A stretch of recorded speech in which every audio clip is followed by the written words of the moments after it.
Hey, what's up everybody? Welcome back to News Dose, and we've now gotten to the point where Xbox is a monster in the game industry. They have so many mega popular franchises right now, and because of that, they are absolutely lighting up the charts, and they're even taking over PlayStation. Yeah. We're getting into all of that today because this is kind of an eye-opening but also kind of a strange story at the same time. Then we'll also talk about a couple games that might appear at the rumored May PlayStation Showcase next month. These are smaller scale games, but truthfully, a lot of people are requesting exactly that.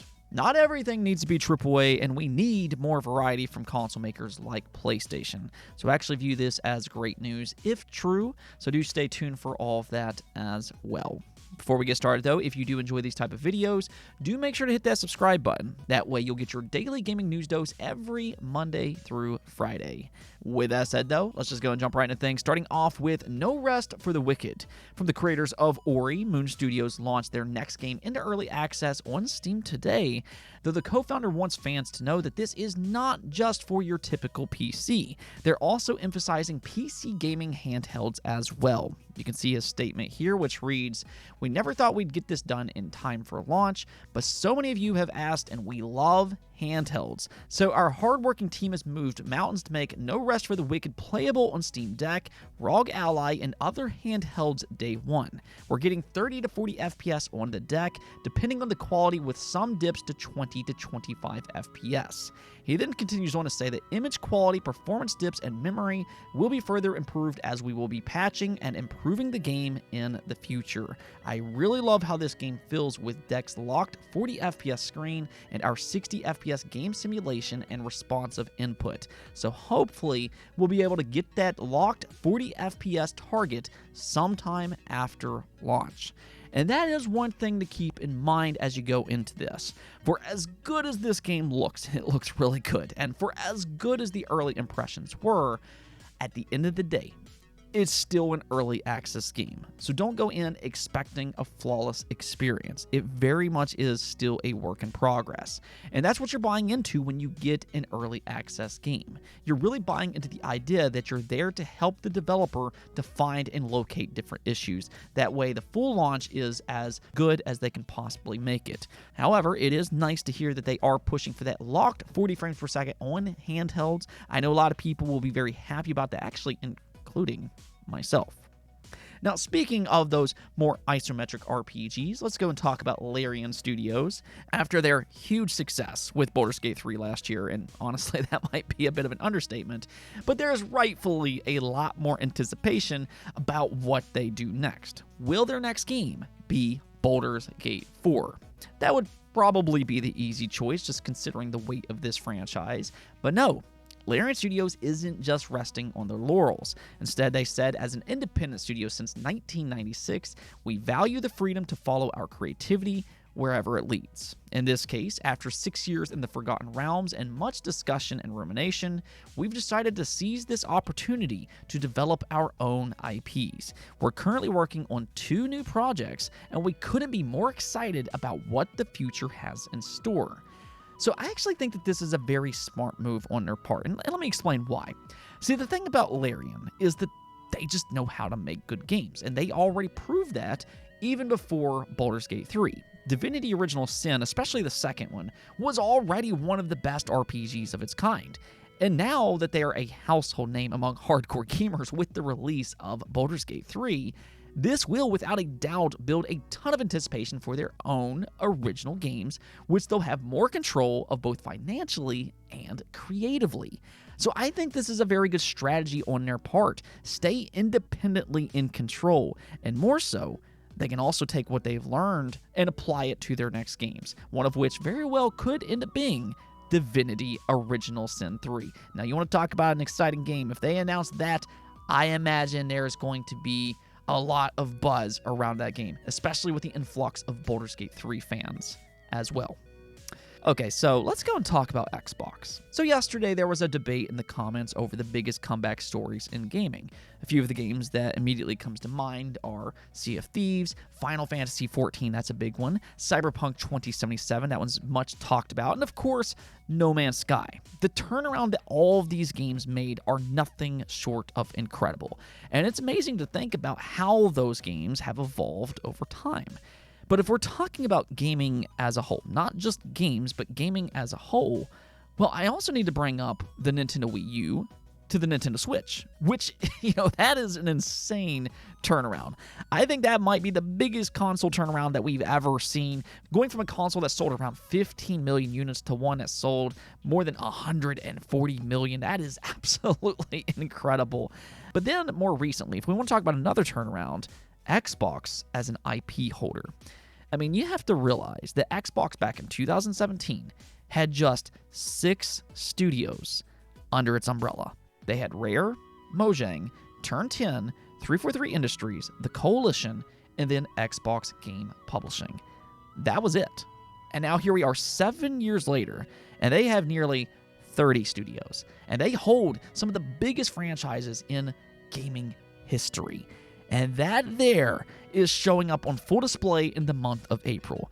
Now, we've talked about this already, but the Fallout Amazon show just launched, and its impact on the series cannot be understated. Fallout was already very popular, even before the show. But what I'm about ready to say even surprised me. GameIndustry.biz just revealed the weekly European charts, and 4 different Fallout games was on the top 10. In fact, the best-selling game in Europe was Fallout 4 with a 7,500% increase. I mean, wow. I was beside myself when I heard that, but if you look at the chart, you'll notice that that's not it. You'll notice that Fallout 76 is number 8, then New Vegas is number 9, and then lastly, Fallout 3 is at number 10. I mean, Fallout 3, we're talking about a game that launched back in 2008. That's a 16-year-old game that is in the top 10 best-selling games in 2024. That is absolutely mind-blowing to think about, and I think it perfectly displays just how much a good movie or a good show can impact gaming. It just gives these franchises so much more recognition, and this dates all the way back to something like Mortal Kombat or Lara Croft in Tomb Raider. So when you have this great show and the combination of discounts that we've been seeing for the Fallout games, the Fallout series really has taken that next step. It's reached a whole new audience without the need of a brand new game. Now, if anything, let's just kind of hope that they can capitalize on this later in the year as well with a Fallout 3 remaster that was in the leaked FTC versus Microsoft documents. And, if they still plan to release it in 2024, that is going to be a huge, huge release. This topic isn't just about Fallout, though. That's just the start here. It's really about Xbox holding some of the most powerful and most popular franchises in gaming. With the acquisition of Bethesda, yes, they got access to games like Fallout and The Elder Scrolls. But if you look at that list again, you'll notice that Modern Warfare 3 is also there at number 5. So Xbox holds 5 of the top 10 best-selling games in Europe right now. What makes this even more eye-opening, though, is that according to the PlayStation charts, Xbox has 7 of the top 25 best-selling games on PlayStation right now. In fact, it's been pointed out by Derek Strickland that Xbox has more games in the top 25 than PlayStation does, which has 5. PlayStation's 5 versus Xbox's 7. I mean, that's kind of strange to think about, but when you look at it, sure enough, it's true. Xbox has Call of Duty, Overwatch 2, Sea of Thieves, Fallout 4, Minecraft, Fallout 76, and Grounded, all in the top 25 best-selling games on PlayStation. Like I said at the top of the video, Xbox is turning into a gaming behemoth with mega franchises behind them that consistently brings them a lot of money. Now, okay, as a console maker, they might be going into uncharted territory with its more multi-platform approach, but, I mean, as a franchise holder, they are a legitimate powerhouse, and that is crystal clear with today's news. Now let's go and talk about PlayStation, though, and their rumored showcase next month. There's been a lot of talk this year about how Sony isn't going to release any major game for 2024. And to a degree, I feel like some people misinterpreted what PlayStation actually meant by that statement. More or less, they don't have any well-known blockbusters like Spider-Man or God of War planned for this year. That, however, doesn't mean that they won't have any new first-party games for the rest of the year. And in fact, there's actually a few rumors swirling around right now that they do have some smaller but still very exciting games planned. The first of which is for a new Astro Bot game. Jeff Grubb has mentioned this several times already, and we've talked about it before on the channel, but to me, if I'm being completely honest about it, I'm actually more excited about the idea of a new Astro Bot game as opposed to something like, let's say, Spider-Man 3. To me, I think Astro's Playroom is secretly one of the best games this generation. I think it's an all-time great 3D platformer, and I'm very excited to see what Team Asobi comes up with next. So that is one possible game that could show up at next month's showcase. And there's two other games that's been mentioned as well.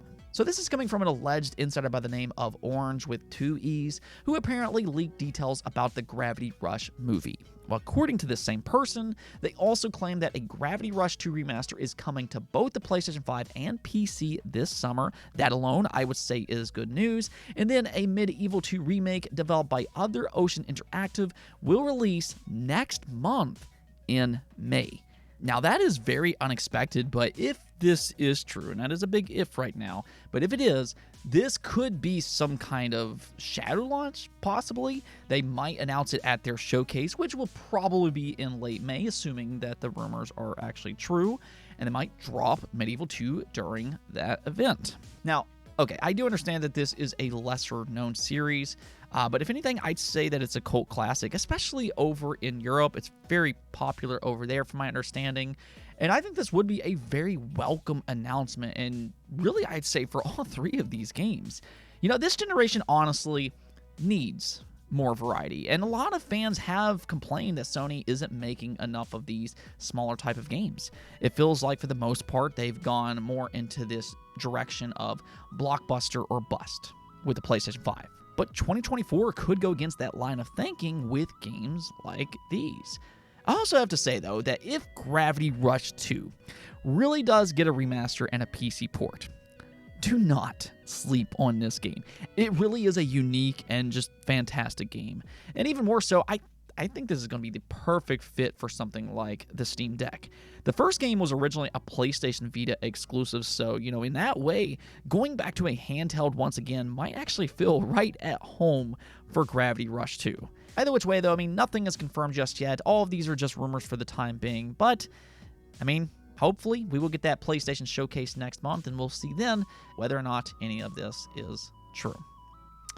Now, one last thing I want to quickly talk about here is Helldivers 2. With the amount of success that this game has had, and I mean, my goodness, but of course there's a lot of questions about possible crossovers with other franchises, and Arrowhead has officially responded. This is what they said.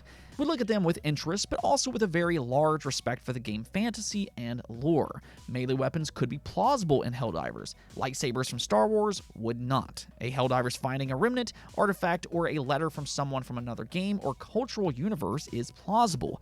Mickey Mouse riding a Helldiver would not. And so on. Crossovers have to make sense. We don't want to be Kingdom Hearts or Fortnite. If we do them, we want them to add something, feel good, fun, a memory, but we like for it to make sense and fit in. So they do want to be their own unique thing. They're not trying to be another Fortnite, which I think is a good thing, though it does sound like at the same time they are open to crossovers, just under the right context. They're not going to force it, and it has to fit with their theme. Even with that, though, there are 2 games that I think could be interesting, and both of which are actually owned by PlayStation. So with PlayStation being their publisher, I feel like these could work, and I'm talking about Killzone and Resistance. The Hellgast armor, to me, is one of the most iconic armor sets in any video game, and I just feel like it would be the perfect fit for something like Helldivers. In fact, I actually already feel like a few of their armors kind of look similar. And then you have the Chimera in Resistance. I still think that is one of the coolest sci-fi threats in any video game, just period. So if they could bring those over to Helldivers for some kind of an event, not only would that give other PlayStation games more recognition, which is always good to see, but I feel like they fit very well into that Helldivers universe. If you have any ideas, though, let me hear them in the comments below. Anyways, though, that's going to be it for this video. We are moving into the E3 season now, so I'm expecting a lot of news to start coming in over the next few weeks. So do make sure to subscribe. That way you can stay on top of all of the gaming news. But until next time, peace out.